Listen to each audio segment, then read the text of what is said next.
Ladies and gentlemen, we are back after a week off. I was traveling to Virginia. Dino was burning fuel on that Mahindi. Is burning fuel on that Mahindi still. We are back. Last week we just got a little bit mixed up. Actually, it was more like the weekend prior and stuff that we got just a little bit mixed up and forgot to record, and it came time to record when we normally do, and we were both going in two different directions very, very quickly. So it was a nice little breather, I suppose, but we are back. Goose chasing, baby. we are back. You know the drill. We're brought to you by TAGNBRAG and TAGNBRAG Productions. We're also brought to you by TNB Apparel. Check out our latest apparel on tagnbrag.co. And there is still time for last-minute land consultations if that's something that you're into. And that's something that you want to talk about a little bit. So hit us up. Even if you're trying to get on the schedule for next year, quite honestly, never too early. So we can put you on the books. Hit us up. If you got some questions, you're doing your own food plotting, whatever, hit us up. Just hit us up. We like Hit us talking. up. We like it. So how is the food plot journey coming up there up on the hill? Oh, it's come. I seen you in the trail cameras burning some midnight oil in the dark. Yeah, that's partially why I almost was trying to do a solo podcast for y'all, but I ended up being on my tractor till 10 o'clock at night. Yeah, it's going good. Man, it's just crazy how every year throws something different at you. It is like it's the driest it's ever been up there around here.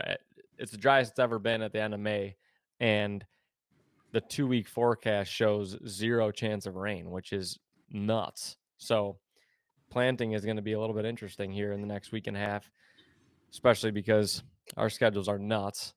Yeah, literally nuts every weekend. June is insane. So this is going to be fun to try to figure out when to sneak in planting corn and soybeans, and also trying to do that according to the rain a little bit. I mean, we're going to use a drill, so you got a little bit of time, but there's got to be some I'd like there to be some in the forecast somewhere. Yeah, I mean, for people that maybe aren't as familiar or aren't, haven't ever done this before, what are you up against right now? Well, I mean, I guess just start from A and work to Z. No, really, it's just time. Honestly, that's what we're up against. This is yeah, but you ideally you'd like to put seeds in the ground either shortly after or they're before a rain, although none of us can predict the weather. Right. Some people say the best time to plant is during a rain if it's not like an absolute downpour, because then at least you're going to get some wetness in there for germination purposes. But I mean, the seeds need water to germinate, and then they need sun to grow, or kind of a combination of both to grow. But they really need water to at least kick off the process. So that's essentially what we're waiting on. Yeah, especially which a lot of people that are just starting, especially if you're broadcasting your seed, you got to have rain in somewhere close. I like to do it the next, have rain the next day, but because you're going to have seeds that are just sitting on top of the soil, or they're not far in the soil at all. And I mean, there's got to be moisture in the soil, if not rain in the forecast, to help pack that seed into the soil and germinate as quickly as possible before you get any other weeds coming up. When you're planting with a drill, any type of planter that's going to actually put the seed, an inch or so into the ground, especially if it's a bigger seed like corn or soybean, it's going to put it at the depth where it's supposed to be. You have a little bit of give because normally there's a little moisture in the soil that the seed will draw from. I mean, you don't necessarily need it to rain to germinate the seed, but if it's super, super dry, then you get a little bit it gets a little nerve-wracking because you're putting a lot of money in fertilizer in the ground, a lot of money in seed, especially like if it's corn or soybeans, it's expensive. Your fall plots that are turnip clovers are a little bit less expensive, I would say, or you can get them done in a relatively inexpensive manner. But the corn and soybeans, if you want to do them right, are a big investment, and you want the moisture to be right. You want them to germinate. Otherwise, it's a lot of time and effort gone for nothing. Yeah, and I mean, for our sake, we're planting them for the deer, so we're obviously leaving them standing. But you know, if you're a farmer, if this is something that you do for a living, I mean, you're really up against the grain, and you really need to time things pretty perfectly because it's your livelihood. Up against the grain, no pun intended. No pun intended. Yeah, especially because, yeah, if you're farming, you want to get them in as early as possible so you get the best yield that you possibly can. We have a little bit extra time because we're not harvesting and we're not counting bushels. Right. So, We're just counting points or bones or but cutlets. still, for corn, like for Western New York, we have a very short growing season. Um, very short. So I mean, corn, soybeans, we have a little bit more time, a little bit more flexibility. Corn, you really want to get it in within the first week of June if you can. At least there. Otherwise, you're, you know, you can still get cobs on your corn stalks, but then they're getting smaller, and then you got to weigh the options of is it worth planting corn or not. But so anyway, we need to up against time is the biggest thing, and with that, specifically the corn, getting it in that first week of June if possible. So it's nice working. This is the funny thing. It's awesome working when it's dry. It's awesome Yeah. because Yeah. you're not, Well, you can get everywhere you need to go. you can get everywhere you need to go. Like last year, even with a little bit of moisture in the soil, running the discs and stuff, those things, I mean, every few passes, at least two of the discs are clogging up with mud, dirt. Right. And I got to get out with some kind of pick, clean the disc off, and then you start again, and then it happens again. That's not happened to me once, turning Damn, that's crazy. 4 or 5 fields. Not once did I have to clear the disc out. So that tells you how dry it is. But so that part of it's going really nice. And everything discs really everything goes smoothly when it's dry, but need some moisture when you're wanting to plant. Well, that place is not certainly. There's no scarcity of precipitation that happens up there, so I'm sure in the next couple weeks It's on get its a way. get a little something anyway. Yeah. You really don't need that much; just need enough to germinate it, and then you know, there shortly after, get another sprinkle here and there, but you don't want to drown it out either. So there's kind of a happy medium you're working with as well.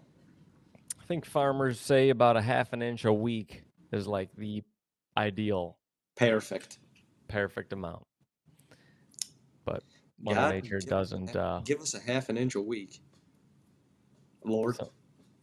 something, please. Please, Lord. But we got some new fields going in up there. Different. Yeah. New food plot architecture, new placements, new things. Yeah, super excited to take y'all along the Food Plot Chronicle journey because we were fortunate enough to acquire 30 acres that's adjacent to us, and probably 10 to 15 of its field. Not that we'll plant all of that, but we've been wanting more destination type food sources up there, and being able to work 3 or so acres of it to put more bulk food in to try to hold some deer, or just give more of a feeding ground for the winter, especially. Yeah, it's that late season that's the most important up there because once that snow hits, naturally the deer are flocking to the food. So if you've got a That's when little they bit of need it cover, the most. yeah, if you got a little bit of cover even, but a deer will go a long way for like to find the right cover and also to find good food. So Yeah. if you can provide one or two or both ideally, then you're going to be in the money. Yeah. So That's the plan, because it's gonna adjust a couple of our other smaller fields that will change according to that destination type food. And um, the funny thing is, it's since we've been hunting that property, which has been 25 years plus, and my dad, grandpa, they've been hunting it longer than we have. Obviously, these fields that we're planting have never been planted. I mean, they've been hayed, but never been worked. Ground's never been worked, for at least as far as we know. And that So, that causes its own challenges in oh itself yeah, too. I mean, a couple of our neighbors, like people around, have already said, like, don't, you're not gonna get anything good out of that probably year one, and maybe we won't. Hold But my beer. hold my beer. But Hold my we're gonna bush. we're gonna try. But it should, just like our other plots, it should just get better and better. But something new that we'll show in Food Plot Chronicles is obviously plowing this stuff up, because we don't have really a choice. It's never been worked, so it needs to be turned over completely. We're doing that green, so nothing's sprayed off or anything. So it'll be interesting. It's gonna definitely pose some challenges, but try shit, mess shit up, have Try it some fun again. with it. Try shit, mess shit up, try it again, Try shoot some shit. shit in the process. Yeah, God bless. grow some stuff. God bless America. Yeah, it's cool. Oh, I'm excited. I think the new fields, especially that you're going to be, working and planting up there, it just kind of all of our grain before was kind of, I don't know, saturated or just um, in the same area. And this yeah. kind of spread out a little bit more. And it's going to allow us to utilize some of our other food plots for different things, in order to spread out and just diversify the food sources around. Yep. So, from really being able to hone in on a couple different areas of the farm, especially when multiple people or, there's multiple of us are up there, in the late season, we could spread out a little bit more, where you're hunting different deer essentially, but also too, just kind of monitoring the deer and being able to learn what they are liking and what they're into at that specific time of the year. Um, it's going to allow us to do that because we've got to, there's different brassicas going in different plots. We're going to just do clover in certain plots, and that's going to allow us, the maintenance with the clover is so minimal.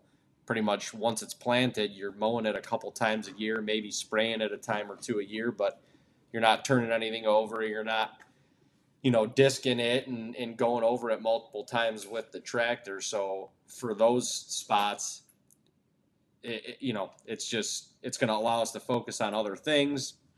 That clover provides such a great year-round food source for not only the deer but the turkeys and all sorts of other animals, and it stays green all year long. So if you get a thaw during the wintertime, that could be spots where all of a sudden deer are popping up on instead of the grain if you get a little bit of a thaw throughout the wintertime and stuff too. So yeah, it's just going to allow us to do so many different things and kind of adjust our tactics accordingly, which is pretty cool. Hell yeah. I'm excited. Hell fucking yeah. Hell yeah. Let's get in there. You got to get in there. You got to get in there. Oh, what else is going on with you? Well, we have a new partnership where we'd like to talk about, because that's kind of cool stuff. That is cool stuff. New partners are always cool stuff, especially when they're cool people, and they are. Cool They are people. a group of very, very cool people. Um, no, as Dean and I have kind of navigated through this hunting industry, and we've gotten connected with some very good people along the way, and some people like, Rocky Boots, for instance, we've been with for, this is our 7th season, maybe, I think. Yep. 6th or 7th season for sure. And there's a handful of others. I mean, we've been with OnX. This is now our 4th year with OnX. I mean, we've been with Matthews for 5 years. Just Dirtnap we've been with for 5+ years or so. Like, and you get in with the right people and you meet the right people that trust in what you're doing. You have faith in their product, so it makes it makes the partnership very easy to work together. And we've come across more of those people. So Dean and I really, as much as we look at products and how they can make us better or just aid in our hunting efforts, something that's very important to us is the people that stand behind those products as well, because we value the relationships that we build in this industry. They're giving us an opportunity to kind of live out a dream, and we certainly didn't just start this whole tag and brag thing to earn a paycheck. It's something that obviously we're passionate about, and we want to promote it the right way. We want to promote hunting the right way and the products that we stand by the right way. And so it's not just like we just accept product or checks or anything like that from anybody. We kind of go do our due diligence on the people that stand behind the products and the products themselves. And when you find a good one and you link up, and it feels good, it just does. Feels great. So, but yeah, definitely don't do it for the paycheck. If we did this for the paycheck, we'd be very, very stupid people. but I mean, I guess in the contrary, as you do build those relationships up in the hunting industry, and you're able to take on more responsibilities for certain companies and stuff like that, naturally the paycheck goes up, and Yeah. you're able to sustain a business and yourself, and other things along the way. And I think there's something to be said for that as well. But it's not like we were like, oh yeah, we want to get into the hunting industry because you can make a shit ton of money and fucking basically just do whatever you want all day, because that's definitely not the case. But yeah. But I think from a partnership standpoint, it's even better when it's products that you have already used in the past, not even used, but liked or bought. And that's something that we've always valued or stood by too. We're not just going to use product just because someone's like, I want you to use it. Sure. It's gotta not only benefit us, but we gotta love it. We're not gonna try to sell anything to people that we don't love. Well, I mean, yeah, it's not.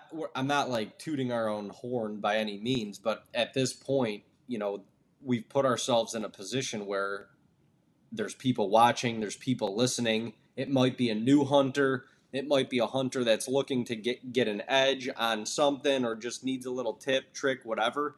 And who are we to promote something that,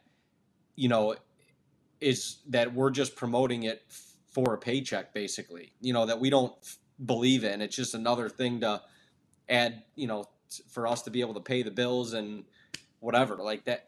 I just, that doesn't sit well with me. We take the viewers that put their time into Tag and Brag very seriously. It means a lot to us. I mean, it's Everything.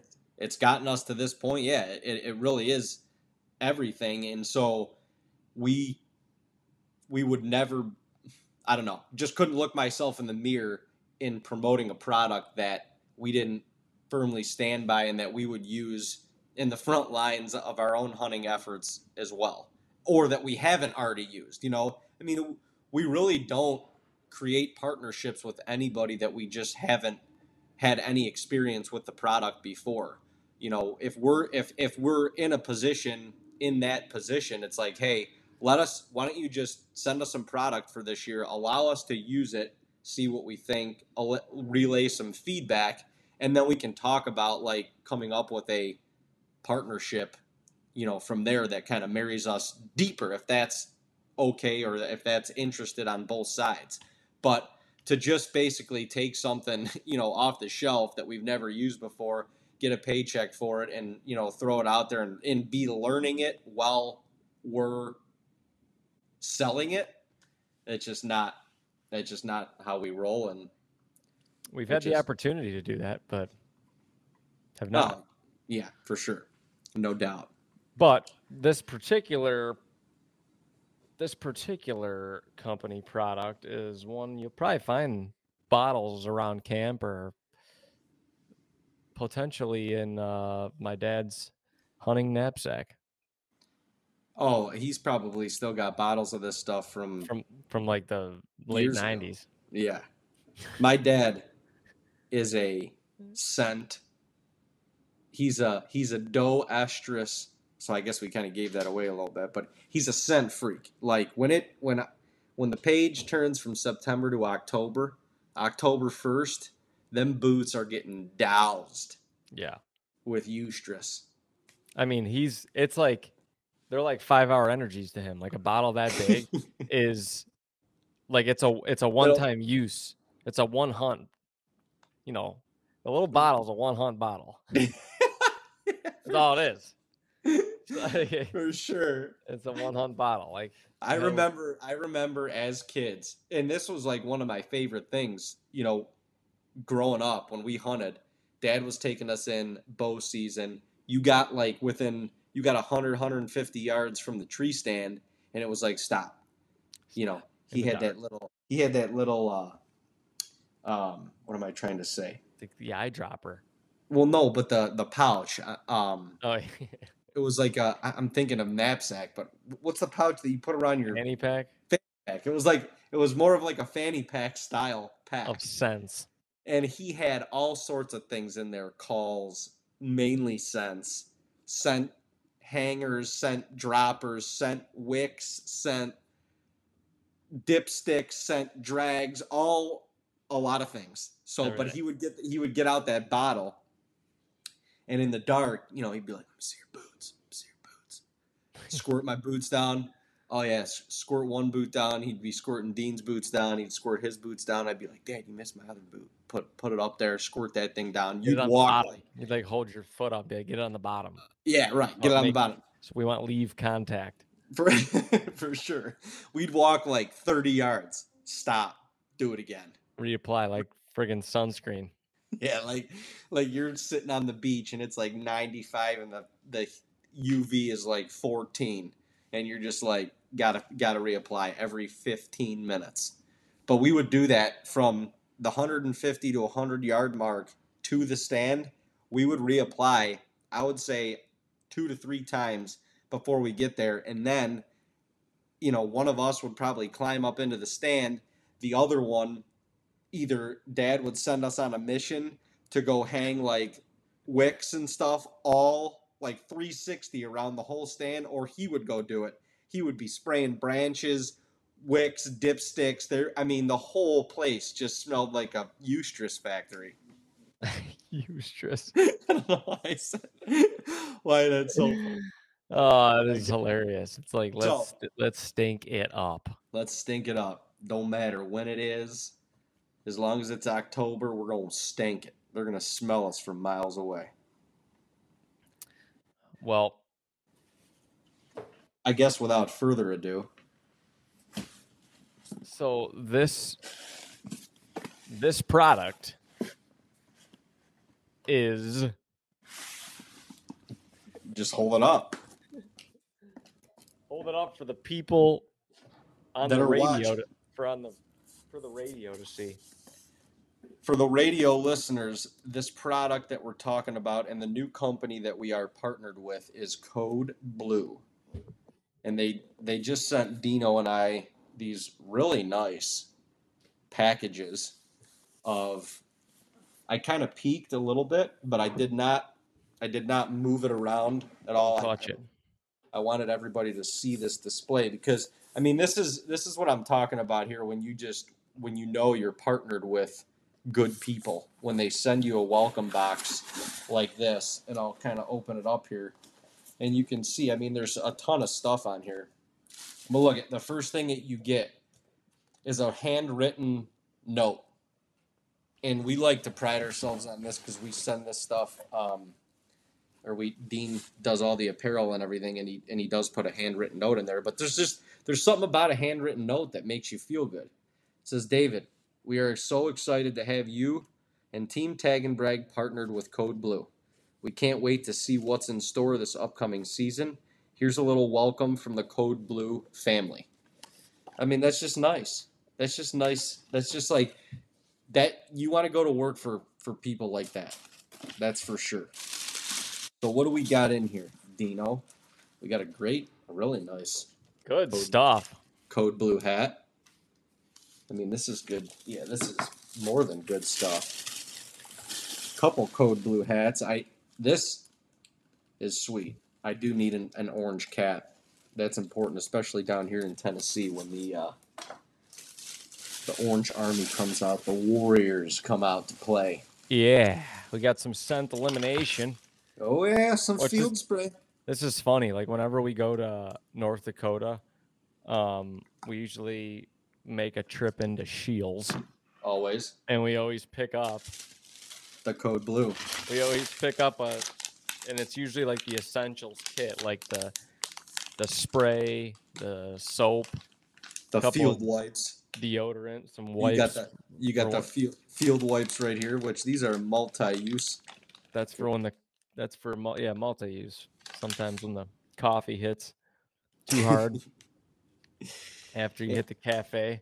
Unscented, pre-moistured, convenient, and all scents. Think about that. You got to blow an Indian taco at your rear end.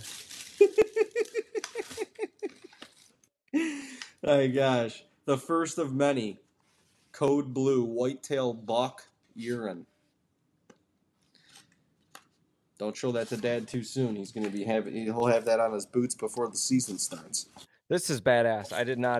We've never used this product. I didn't even know they made it, honestly. It's the Scrape Mate? Scrape Mate, yeah. Well, it's called Gravedigger, actually, but Scrape Mate. So keeps it active for 30 days. Eliminates that's pretty cool. Need to revisit it. This will be badass for scrape week and trail cameras. Oh yeah. I really like this a lot. This rope-a-dope. So what this is you spray this. Well, you spray it. You basically put the forehead gland scent on this rope, but you can hang this above like an existing scrape or a mock scrape, and it's gonna hold that odor longer. You've seen a lot of guys do the like the vines, or a lot of I actually have seen guys doing the ropes actually as well, just like a normal rope. But I really like this blue rope because I think it's just gonna stick out, in trail cameras and stuff like that, and just look really cool. But I'm really looking forward to utilizing that this year once again throughout Scrape Week. That'll be sweet. And then there's a little scent drag in here also. That's really cool. And then you got these boys. Don't show these to Dad. What's that? The little bottles already? The single hunt bottle. No, I'm just kidding. These are not single hunts, but to some people they are.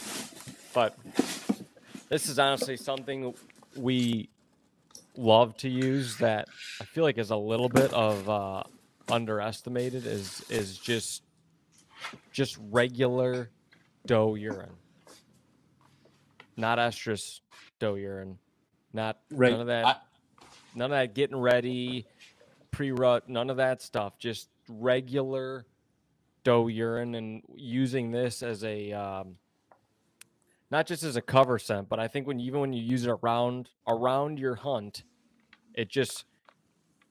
I believe it creates like a calming effect on other deer. 100%. Whether it's a buck, even if it's other does that are in, you're not wanting to alert them. It's a calming effect. And when they deer track deer, when they smell fresh urine, they at least know that, okay, it may not be used as an attractant, but it's going to let the other deer know, hey, there was just another deer here.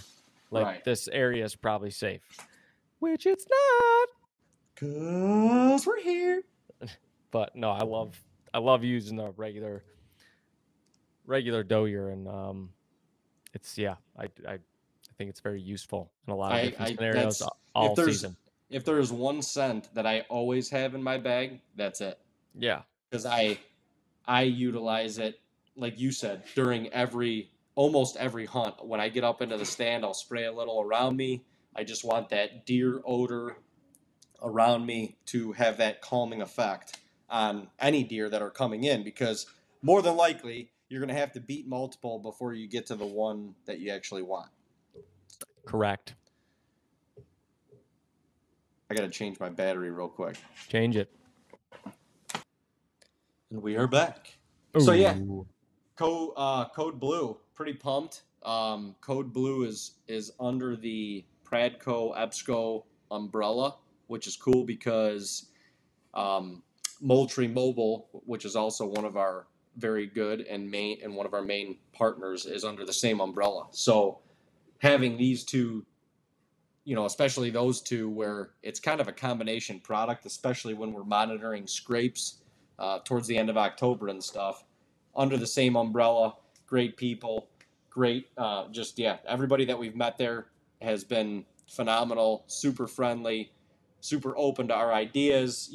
Kind of the energies are jiving and working with each other, and it's been pretty cool. So we're really excited about where the partnership could go in the coming years. Yeah, feels good. It's good. So thank you, Code Blue, for allowing us Code Blue. to jump on board and giving us the opportunity. It means a lot to us.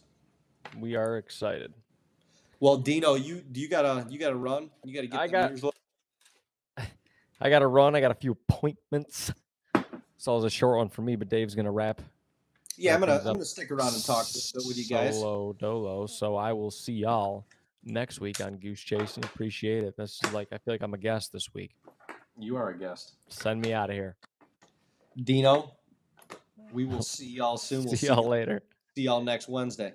All right, you guys. Well, Dino is gone, and you just got me left here and hanging out with you. So, yeah, we are extremely excited about this Code Blue partnership. Like I said, the synergy between Code Blue or just coming under the same umbrella, the Pradco umbrella of Code Blue and Moultrie Mobile, it works great for us. We're actually, for all of those who have been watching us for the last couple years, you know that we do a very popular week during the rut called Rut Week, where we're up in New York.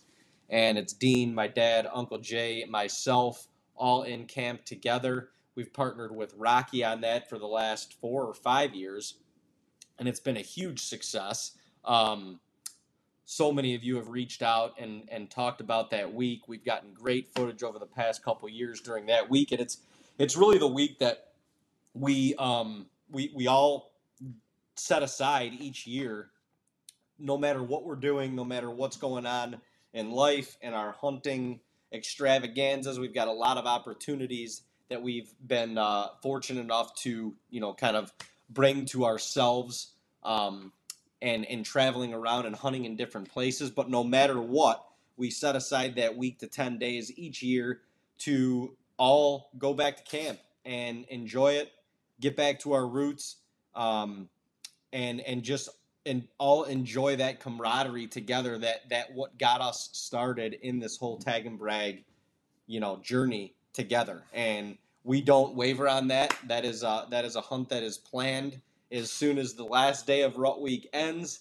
The year before, that is set in stone for the next year, and we're preparing and looking forward to it. This past year, Uncle Jay was able to knock down a buck that we call Jamario Jr. on the second, really the first full day, but the second day that we were up there. And then 2 days later, I knocked down Cartman on a crazy hunt that you guys have probably seen. And if you haven't seen, go to our YouTube channel and check that out. Snort wheezed him back to the tree, ended up having to take a frontal shot and smoked him through the heart. It was an amazing hunt. One of my more coveted bow hunts of my short 20, 25-year bow hunting career. Hang on a second.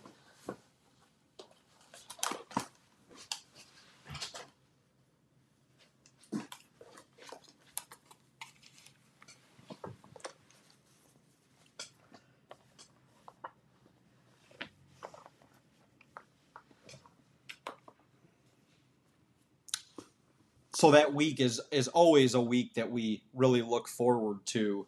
And Code Blue, we're going to be doing some stuff with Code Blue during that week as well. But our even more exciting news is we are going to be doing what we call Scrape Week, kind of like, Shark Week almost.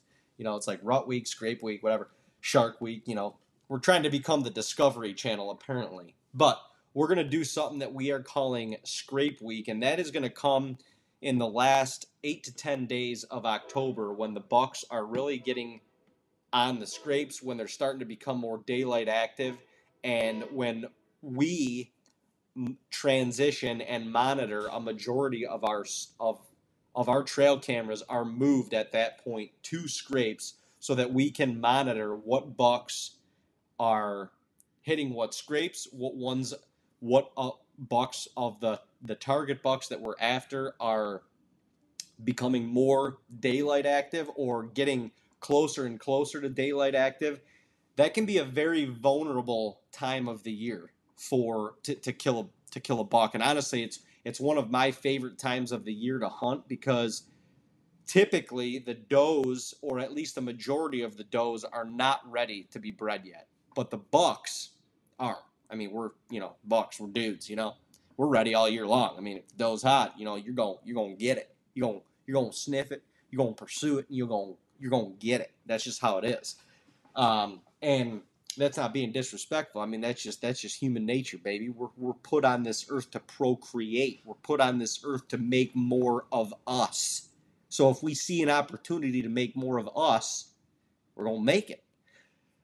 And so that part of the year, that like 8 to 10 days at the end of October is one of my favorites to hunt because the bucks can be very vulnerable. They're vulnerable probably more to calls that time of year, at least starting to get more vulnerable to calls, but they're very vulnerable to their nose. And that's where Code Blue is going to come in.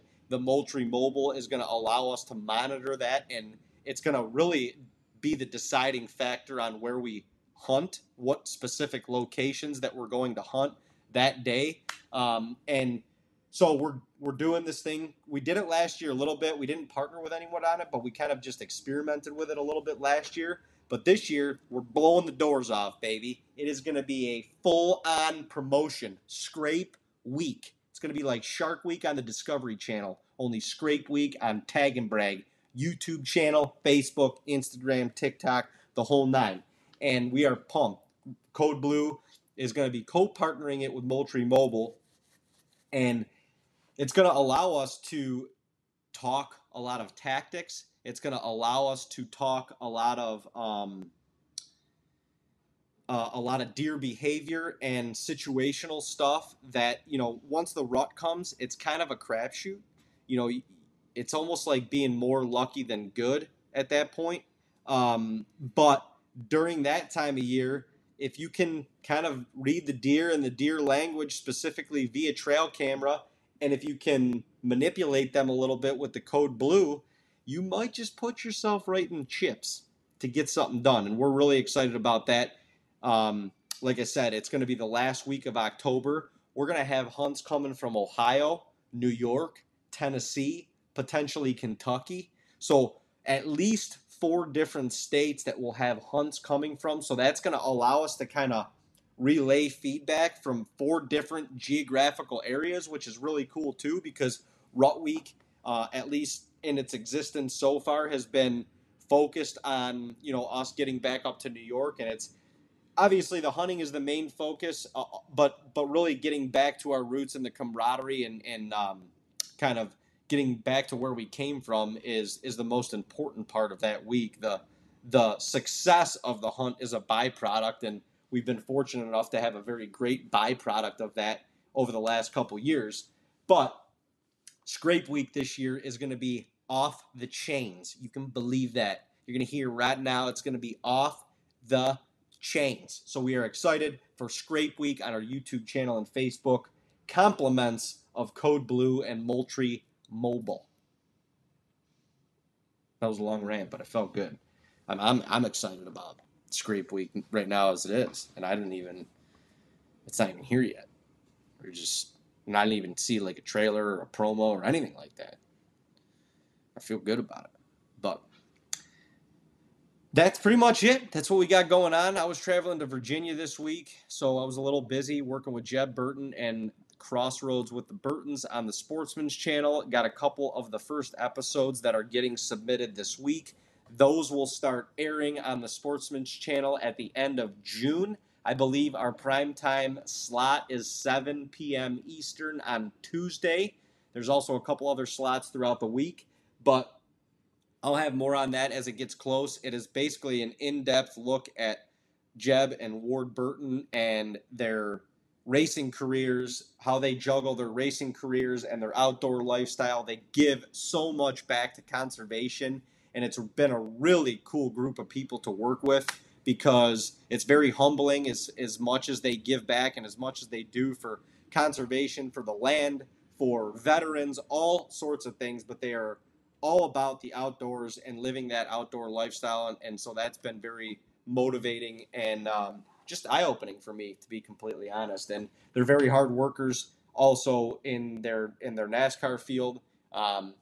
And so that I've learned a lot there as well. I've learned a lot about partnerships. I've learned a lot about, building relationships, building relationships, not only from like a mano-a-mano perspective, but from a financial and business perspective. And so, yeah, it's I'm very grateful and fortunate for that opportunity and what it's yielded for, me and for TAGNBRAG Productions so far. So that's what I was doing this week.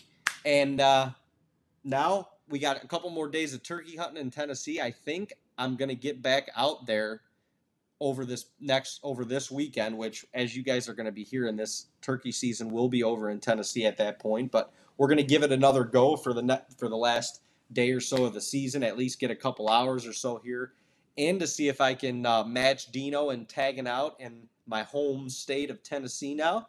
And other than that, like Dino said, tractors are burning fuel, and we're full-blown Food Plot Chronicles right now. So there's a lot of stuff going on. We will have a lot of stuff to talk about as the weeks progress, and we're excited to bring it to you guys right here on none other than Goose Chasing.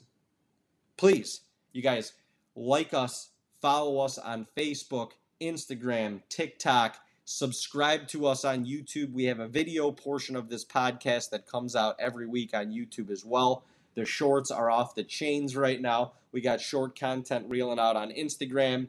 We got the episodes and vlogs and everything going out on Facebook as well. So just connect with us. If you guys have any questions, comments, feedback, please hit us up. Drop us a line. Slip us a DM. We literally answer everyone. We appreciate everybody that reaches out to us and follows along with our journey.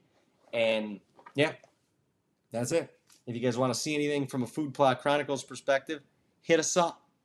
But for now, you boys got to get back to work. I got some editing to do, and y'all need to keep having a fantastic week. It's hump day. Finish that week strong, and we will see you right back here next Wednesday on Goose Chasing. Love y'all. Peace.